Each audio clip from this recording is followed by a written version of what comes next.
Hello there, everybody. Thank you for joining us today for our webinar, A Skeptic's Guide to Social Selling. We are joined by Graham Coyne from LinkedIn. A warm welcome again to those that have joined us for any of our previous webinars for Digital Week. So we are going to be running some polls. I'm going to launch that now. And just really like to know, what is your reason for attending today? So maybe it's that social selling's new to you and something you're researching. It could be something you're considering for this year. Or maybe you're interested in optimizing your current social strategy. Or if you've just got a general interest, let us know. That'd be great. Okay, so I'm going to share the results so everyone can see. Fantastic. 45% of the audience is interested in optimizing their current social strategy. So that's really good to see. And hopefully Graham will be able to help you out with that. So without further ado, let me introduce today's webinar presenter, Graham Coyne, Sales Executive at LinkedIn. Over to you, Graham. Thanks, Samson. I'm going to say good morning, guys, because I'm in a very sunny San Francisco. It's 5 a.m. I'm over here teaching our American colleagues how to social sell. As luck will have it, even though they started it, we Irish have to come over and give them a bit of a kickstart. So good morning, everyone. Little agenda for you today, just in terms of what I'll be going through. So I want to take you through a little bit about my journey in sales, and obviously look at how we can kind of get you guys started in terms of social selling. So I've got good tips and tricks for you in terms of some good ways that you can take your first steps in social selling. Give you a bit of an overview of the product that I sell, Sales Navigator, and then we'll have, as Samson said, some time for questions at the end. Just to explain what I do in LinkedIn, so I work the UK and Irish market, the SMB market, for our sales solutions business line. So in LinkedIn, guys, we have 3 different business lines. We've talent solutions, we've marketing solutions, and we've sales solutions. So essentially what we do is we help our clients to either hire, to market, or to sell. So I've worked in 2 of those business lines. One I'm currently working in, which is sales solutions, and I've also worked in talent solutions. So what I do is very simple. I help businesses across the UK and Ireland use LinkedIn as a platform to sell. And to kind of go a little bit deeper now, I help them to use LinkedIn as a platform specifically to social sell. So if we start just a little bit about my journey in sales, first thing I want to say is, guys, I'm quite honest, I'm quite humble, I'm quite open and upfront. I'm not a sales expert. I'm not a social media guru. I think we see too much of that nowadays. People work in sales, or they work in social media, you know, a web, and all of a sudden they're a guru, they're an expert. I'm not positioning myself at that at all. What I do, as I say, is I work in sales solutions. I am a social seller, and I've completely changed how I sell in comparison to the way I did when I started in sales about 8 years ago. So if I'm even more honest and I'm more upfront with you, I never wanted to work in sales. I never had any desire whatsoever to work in sales, ever. So I was always trying to find what it is that I wanted to do. So even as a kid, teenager, you know, finishing up in school, going into college, I was kind of trying to find what it is that I like to do. And what I like to do is I like to add a bit of value. I wanted something that I could do where I added a bit of value, where I actually gave something back, that I made a bit of a difference. And I know it sounds a little bit cliche and it's a bit American and it's a little bit fuzzy, but I did want to do something where I was actually making a real difference. So I looked at, you know, a couple of different areas where I could potentially get into. And one of the things that I wanted to do was not be a Chippendale or a stripper, but I wanted to work where I was actually serving my community. I wanted to work potentially as a policeman in Ireland, or even looking at the fire brigade. And as things turned out, this was something that I was really, really interested in, but at the same time, it wasn't good timing and the police force weren't hiring, so I had to look at different avenues. So I started looking at marketing. I had an entrepreneurial side, I had that value add hunger, I had that creative need and that ability to be able to try and do something that's a little bit different, that's a little bit creative, that's a little bit more outside the box. So I looked at marketing. So I went into marketing, and again, throughout college, I never had any desire whatsoever to ever work in sales. I wanted to work in marketing. I wanted to do something that would allow me to be creative, that would allow me to think outside the box, and allow me to bring out that entrepreneurial side. And I always had this perception and I know a lot of salespeople. I have family relatives that are working in different sales roles, And for years, I think I just misunderstood sales in general. So when I thought of sales, I always thought of the dodgy second-hand car dealer, or someone that was basically just trying to get money off you, that didn't really have any value, that didn't really have any creativity in terms of what they actually added to you going away as a customer. And I had this perception. Of course, the perception is wrong. And even if we look at car salesmen, there's some brilliant ones out there who even social sell in a way. But I think I just had this perception, and this perception was built up because of the reputation that sales has gotten over the last couple of years, the last 10, the last 15, the last 20 years. Sales has, as much as we don't like to admit it, guys, and as much as we are proud to work in sales, sales has gotten a bad reputation over the last couple of years. Sales has been done, by your real estate boiler rooms in the US, and has created this opinion of salespeople that doesn't really make us proud fully to be working in sales, depending obviously on the company that we work for. But my personal opinion was that salespeople didn't add any value, weren't really creative, and were just transactional and just trying to get a sale and just trying to get money off you. So I had this perception. And I went into a marketing orientated role with a startup company, and as a result, being in a startup environment, that marketing role transcended very quickly into a sales role. So here I was doing sales. And I have to say, guys, the perception that I had of the dodgy car salesman, and also of people that are just robotic, that just do the same thing every single day, to just cold call, just sit at their desk and make calls every single day. My perception, and it killed me to say it, but my perception was 100% right, because that's exactly what I was doing. And what's more worrying, because I was in a startup, the environment that I was working in was extremely cutthroat. We had a director that had literally, director is the wrong term. We had an owner, we had a general that was running the company, that was putting absolutely everything that he had into this company. So we had to make it successful. We started off in this startup, to give you an idea, with 10 salespeople. He wanted to come in, build a big sales team, and just have them pushing out volume after volume and get as many sales in. Within 3 months, that team of 10 had been brought down to 5. Within 6 months, that team of 5 had been brought down to 3. People were literally just getting pushed out the door on a weekly basis. And I seen this, and as a result of that, I started to become a little bit fearful of my job, and I needed to do whatever it was that I needed to do to survive, which was, in a lot of cases, be a very volume-based, robotic cold caller. So I was brought in day one, and I was told, there's your laptop, there's your phone, you open that laptop, you'll see a CRM. Into that CRM is plugged 2,000 accounts. Go after them.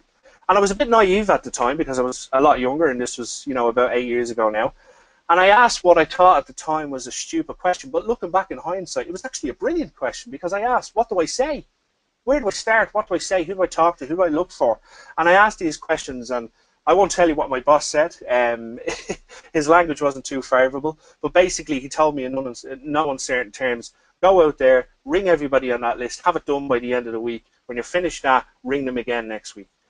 He had a system where he had an office behind our desk, so we had, as I say, the sales team out. We weren't allowed to sit down until we'd made 50 calls in that day. Not 50 sales, not generated 50 leads, 50 calls, 50 cold calls. So when he looked out into his office, he could see who'd made 50 calls, judging by who was standing up and who was sitting down. Extremely old school.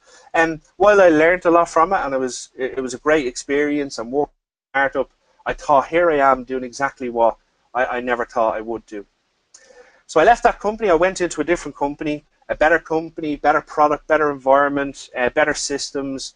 But again, I was doing the exact same thing. And now I had no marketing experience, so I couldn't go for a marketing role, even though I had a degree in marketing. I had to stick within sales. And again, I was doing the exact same thing. The only difference is that I actually wanted to make this work, because there was potential for promotions and kind of moving up through the company. So what the dangerous thing was, not only was I doing what I always hated I was doing, I was actually doing it at a very, very high level. in terms of I would come in earlier than anybody else, I would leave later than everybody else. I was extremely volume-based sales. I was making more cold calls than anybody else. I went into a team, into this new company, and I said, I'm going to come in earlier than everybody else. I'm going to leave later than everybody else. I'm going to make at least 30 calls more than the top caller on this team. And again, the worrying thing was you throw enough crap at the wall, some of it is going to stick. And some of it I did get lucky, and I did get lucky, and I did get some leads, and I did create some business out of it. But I also pissed off a lot of people as well, guys. An awful lot of people that I'm still trying to sell to today and make up for lost ground. And that's one thing that we need to consider as well. Apart from cold calling being what it is and cold outreach in general, what sort of perception are you creating amongst the people that you're trying to sell? And even if they don't buy off you now, these could be your buyers in 5-10 years time. You could start your own business. You could go out and you could try to push that business up from the ground up. And again, you've already created that perception. Because I'm an extreme believer of the phrase, people in a lot of cases will forget what you said, they'll forget what you did, but they'll always remember how you made them feel. And I know sales is a volumes game, and trust me, I love being on the phone. I absolutely adore being on the phone. I love presenting, I love communicating, and I think if we ever lose that in sales, I think that's a sad day for sales, but we never will. So we're not trying to replace the conversation here, guys, but we are trying to strengthen the quality of the conversation that you're having through social selling. So the next path, or the next route that I took, I finally got the break I was looking for. I always wanted to work for a big American tech company. I always wanted to see what it was like to have free lunches and just be spoiled brats for a while and just see how that would go. So I finally got that break with LinkedIn. I didn't start in sales solutions. As I said earlier on, we have 3 different business lines, and I worked initially in talent solutions. Came into the company, and again, a brilliant atmosphere, great people I was working with. I was learning some really, really cool stuff. LinkedIn was doing some really good stuff in talent solutions in terms of how we sell and how we reach out. We weren't fully there, guys, if I'm honest, in terms of social selling. We just weren't there just yet. We were getting there. We were on the path, and we were doing some good stuff, and we had some good systems and good methodologies, and I was learning so much in a very short space of time. I was learning from some great people, but we just weren't there yet in social selling. So what did I do? I reverted back to the old ways. Survival of the fittest. I started cold calling again. I started just being very volumes based. I started having that old attitude of, this has actually worked for me for a while to a certain degree. Now I'm in a big company like LinkedIn. I'm going to show these guys what I can do. I'm going to make more calls than everybody that's on my team. And because we have a CRM here, it was flagged up very, very easily who was the highest activity on the calls. But when I actually looked, I was high for activity, but I wasn't as high for leads and the quality leads that I was creating. So I started to look at, I had this moment of clarity, guys, where I said, I'm up to 6 years now working in sales. I never really wanted to get into sales. And here I am working for this company that I've always wanted to work for. And I'm throwing this opportunity away because this couldn't be it, guys. This couldn't be it. This role cannot just be this. Sales cannot be this bad. And for years, I hated coming to work. I hated coming in, starting earlier than everybody else and just being on the phone every single day. And again, that was starting to fester a little bit even when I was working in LinkedIn, even though I was working for such a really good company. And I'm so proud and humbled to be able to work for LinkedIn. And I've had to work to get there, but in the sense that I'm still doing this exact same way. I'm still selling the way I did 6 years ago when I started in that startup. There's something wrong. I have to change. There has to be another way. So as a result, I did look at a different business line, and I looked at social selling, and I looked at sales solutions.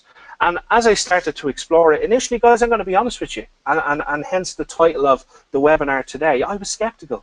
I was skeptical because I looked at social selling and I thought, do people really respond to this? Can it really work? Why don't I just pick up the phone and ring them? And then I looked at it closer and closer again, and I realized to myself, this is a new revolution. This is a new way of selling. This is a completely different way of selling. And if we look at how people buy today, and if I'm looking back at even 5 or 6 years ago, guys, we cannot sell how we sold 10 years ago because people buy differently. than they did 10 years ago. Forget about businesses for a second. I'm obviously referring to B2B, but think of us as consumers. 10 years ago, I went on my first vacation, first holiday. I went into a travel agent. I had €300 at the time. I said, there you go, book me a plane, book me wherever hotel you pick. That's it. Last week, I booked a holiday for myself and the girlfriend. I went on Trivago, Skyscanner, hotels.com, booking.com. You're doing so much research now. You're reaching out to people on social media, Facebook. I'm staying in this hotel. Have you stayed there before? I see you stayed in this hotel. What's it like? Who's the best to fly with? Who's the cheapest? You're doing so much research now as consumers. We're buying, as individual Joes, we're buying a lot differently than we did 10 years ago. It's the same with businesses, guys. It's the exact same way. And if we look at some of the stats here in terms of the research that we've done external to LinkedIn that was done for us, there's a lot more people involved in a B2B decision-making process now at the moment. You know, you're not selling to one person, and I think we've all, if there's, you know, any salesperson on the line, open and honest like myself, I've had deals fall out as a result of just relying on one champion. That champion leaves. What do you do next? Who do we leverage? Where do we go? How do we pick up a deal? There's a lot more people involved in the decision-making process today, guys. A lot more people. You're selling to one person on the phone. That person's going to go to their colleague, their boss's boss, before making an informed decision about you and your company and what it is that you sell. On top of that then as well, if we look at social media, the rise in social media, let's bring it back to us as consumers again. Facebook, Twitter, Snapchat. More than likely, guys, it's the first thing that we check every day. And it's such an easy platform for businesses to be able to research. Businesses, business people within those businesses are on LinkedIn, they're on Facebook, they're on social media. And I think we're in a little bit of an advantageous position in LinkedIn that it is specifically for professionals, it is specifically for business, for commercial purposes. Your buyers, guys, 9 times out of 10, they're going to be on LinkedIn. They're going to be on LinkedIn to research. They're going to know a lot about your business, about you as a person, before you even make that initial contact. They're doing so much research. One of the things as well, which was a really, really hard-hitting fact for me, was that if I look back at my time in sales, and, you know, as I said, I got lucky. You know, I did. I had some luck, and that was just down to sheer, unadulterated volume, ringing customers 3 and 4 times in a week. If I look at the opportunity cost of that and the amount of people that didn't pick up the phone, the amount of time that I wasted dealing with, you know, an intern or a marketing executive or a sales executive that has no decision-making clout whatsoever, and wasted all of that time. Initially, my cold reach out wasn't, if I'm honest, it wasn't gotten onto the right people. The people that I wanted to speak to just don't answer the phone. And if we look, and Samson will share a poll with you now that you've already kind of maybe been enlightened to, you know, how does a cold call make you feel? Think about it. You know, let's flip it around for a second, guys. You know, when you get an email from maybe a recruiter, and you know that email or that call has been sent to 100 or 1,000 other people, how does that make you feel? That makes you feel like there's no effort being put in here whatsoever. You are just another number on a spreadsheet. And that's exactly how, you know, we feel as consumers, because I get it, you know, all the time. You get recruiters, you know, hi there, hi Graham, big generic sales pitch, and you know that email has been sent to 1,000 other people. So generic and so thoughtless and untailored. And to be honest with you guys, we have to be open to the fact that our buyers today know how much resources are out there for us as sellers and as marketing people. And they expect more of an effort, and rightly so, because there's a lot of resource out nowadays for us to make a more informed, more insight-driven reach out to our customers initially, and they expect that, and they should expect that, because this is 2016, guys, and as much as we don't like to hear it, we do have to change the way we sell, because people are buying a lot differently than they did 10 years ago or even 5 years ago. I'm working in sales now 8 years. The way I sold 8 years ago is completely different to the way I sell now, obviously for obvious reasons, with social selling coming in and me being a big champion of that. But I cannot sell the way I sold years ago, because people are just buying differently nowadays. So if you take anything from today, guys, apart from what we're going to kind of go in terms of how you can actually social sell, if you take anything from today, take 2 things. One, people will more than likely forget what you say or what you did. They'll always remember how you made them feel. Secondly, businesses today, guys, are buying a lot differently than they did even 5 years ago, but particularly 10 years ago, 15 years ago. So we have to change the way we sell to keep up with that. Now, the good news is there is a solution, and there is quite an effective solution. and that solution is social selling. I was a skeptic, as I said at the start, but when I look at what social selling entails, it's so befitting of what I've always wanted. First of all, my professional brand, and obviously we're talking about our LinkedIn for the matters of this, but your professional brand can be on Facebook, can be on Twitter as well. This is, guys, this is your shop front. This is your store. This is how we need to fill up the store with the right things. We need to make the footfall going past their store. We want to make them come in. We want to make them interact with us. So start with creating a professional brand. Think about how your LinkedIn profile looks, not to prospective employees. We see too many times where we see regurgitated CVs, we see regurgitated Wikipedia pages, company pages. Crap. Get rid of it. We don't need it.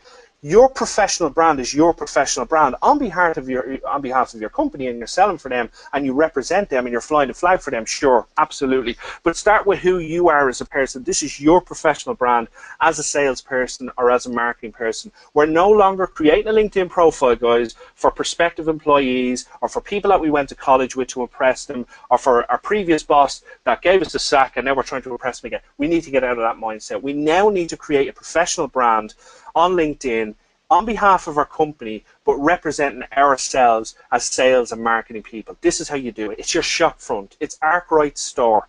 This is how we get the awareness out there. This is how we create who we are as salespeople. And that's what I love about this piece, because you do have the bandwidth to share content, to like content, to get out onto the radar with different people that you're potentially trying to sell to, and get your name out there as well. And just on that as well, if anybody connects with me on LinkedIn, I've done a nice piece on social selling in the film Wall Street, Bud Fox's Social Seller. Check it out as well. And that was one of the first pieces that I ever written, and it's extremely valuable in terms of getting your name out there and spreading that awareness about who you are and what you do and what it is that you sell. And you get some great inbound inquiries, you get some great conversations started. And don't forget, LinkedIn is, we've 440 million members worldwide. And we're a social media platform. We're the largest professional social media platform in the entire world. But remember the word social, guys. It's a social media platform. It's a different way to get yourselves out there. So be cognizant of that as well. The second piece is to actually find the right people and find insights about them. There's no point in wasting time on the wrong people, non-decision makers, time wasters, people that just want to chat. We need to get away from that. We need to find the right people. Now, obviously, with the likes of Sales Navigator product that I sell, you can do that at a much more efficient rate, and you can do that a lot quicker and a lot better with more access. But again, just not to be kind of too overselling anything here, you can do that through LinkedIn as well, free LinkedIn. Obviously, it is a lot more effective with Sales Navigator, and it's a tool that's built for salespeople. But the ethos is there in terms of finding the right people and finding an insight about them. LinkedIn is not a data list, guys. It's not a database where it just gives you your title, company name, email address. LinkedIn gives you so much more. I come back to what I said earlier, social media. It's a social media platform. You can find out so much by someone's profile, where they worked before, who you might have a connection in common with, what interests they have, what football team they support, where they've worked in the past, what charity organizations they work for. There's so much that people give you on their LinkedIn profile, and there's so much that we can gather about them as a person, and if they are the right people that we need to speak to. That's the second piece. The third piece is, so we've found the right people, we've created a professional brand, the shop front is up and running. And again, if you guys want to see what a good LinkedIn profile looks like, have a look at people in LinkedIn, people that work for LinkedIn, like myself, people that are similar to my profile. You can all see that as well. We have to have the top of the line LinkedIn profiles. You want to know what a good LinkedIn profile looks like? You want to know what a good professional brand looks like? Look at people in LinkedIn, or else reach out and we can help guide you on that as well. So we found the right people. We've gotten the house in order in terms of the shop front, our professional brand. Now we need to use these insights to engage. Every single message, guys, that I send, I think that there's 4 other Grahams in 4 other companies selling 4 other products that are similar to what I sell. So I always ask myself the question, when I'm engaging and when I'm reaching out and when I'm making that initial reach out, why should they speak to me over them 4 other Grahams? What makes me so special? And guys, I can tell you, people say, oh, well, you can social sell, you work for LinkedIn, it's a big brand, it's well known. Don't buy that for a second. Not for half a second do I buy that. That in some cases can work in an adverse effect because we're seen as a big company. We're sometimes perceived as maybe being somewhat expensive, which is not true, of course. But you know that can stop us from getting across the line, and people would rather speak to a smaller company than LinkedIn. So I don't buy that for a second. So I always think no matter what product I'm selling, I always feel that there's 4 other grains working for 4 other companies selling 4 other products that are reaching out at the exact same time as me. What am I making my message? How am I making my message compelling enough, guys, that that person that's on the other end of that email or on the other end of that what makes them pick up my message and have a conversation with Graham Coyne and LinkedIn over anybody else. So think about that, and there's some great ways that you can do that, and that is the core piece that you're looking at here, guys. That's the core piece of social selling. That's how we use the insights on someone's profile or that's generated about them that we can reach out with. And obviously, again, with Sales Navigator, there's a lot of the work that's done for you, and a lot of these insights are fed into you and alerts. But again, we're reaching out in a much more tailored way. The fourth and final piece then, guys, is you're building relationships. So we have our professional brand in order. We've found the right people. We've got some way to understand them, relate to them, and get some information about them. We've also engaged, and we've managed to get a conversation with them, or we've managed to grab their attention. But the thing about it is, guys, the reality of sales is, you know, even with social selling, you know, we don't have all the answers. Everybody's not going to buy straight away, but they might buy off you in 3 months. They might buy off you in 6 months' time.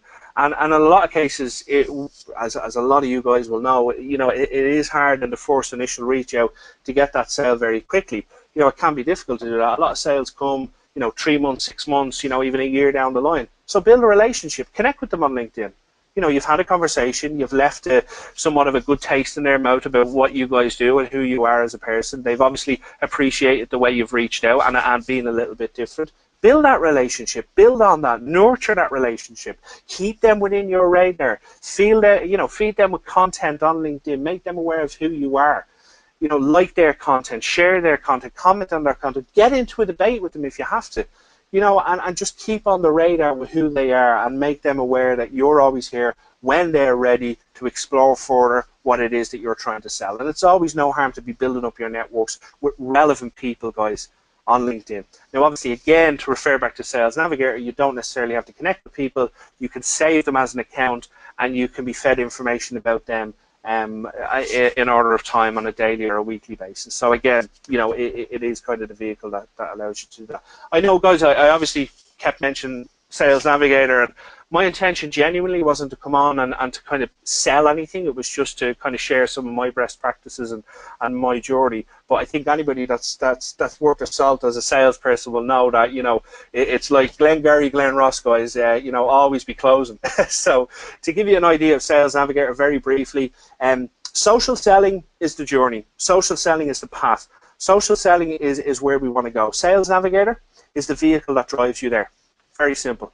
It's the vehicle that allows you to do exactly what we've said already. It's allowing you to help you create your professional brand, give you full access to the LinkedIn network, finding the right people, feeding you with insights about them, and then also then helping you to build up relationships and to foster and to nurture those relationships then as well. What Sales Navigator does, guys, is very simple. It's the flagship product that we have in Sales Solutions. I could not work without Sales Navigator. I never will work without Sales Navigator. It's not a fad. It's not something that we're trying. It is the best product that we have created for salespeople. Free LinkedIn is not designed for salespeople. Free LinkedIn is for you to create your profile, to network, and to stay informed with people within your network. Sales Navigator takes that a step further, brings you to a separate platform that's specifically for selling for your book of business. And that's exactly what it does. And what it helps you to do is to target the right people, to understand them, and then to give you a way to be able to reach out. So that's the product that I sell. As I say, it is our flagship product, and it is, in my opinion, and obviously I'm very proud and humbled to be able to sell Sales Navigator. And by the way, guys, obviously how I sell is what I sell, and what I sell is how I sell. So, you know, social selling is the journey, is the path. And if you look at the name of the tool, Sales Navigator, I always think of navigation. I always think of a ship on the ocean going from one part of the ocean to a different part of the ocean. Navigation is what gets that ship there. And it's exactly the same way with Sales Navigator. It helps you to navigate your way through a sale. So just want to say thank you very much to Graham for joining us today and presenting that webinar. And thank you No to problem. all of the participants that joined us as well. Thanks, guys. Really appreciate the time. And best of luck on your journey through social selling. Thank you very much.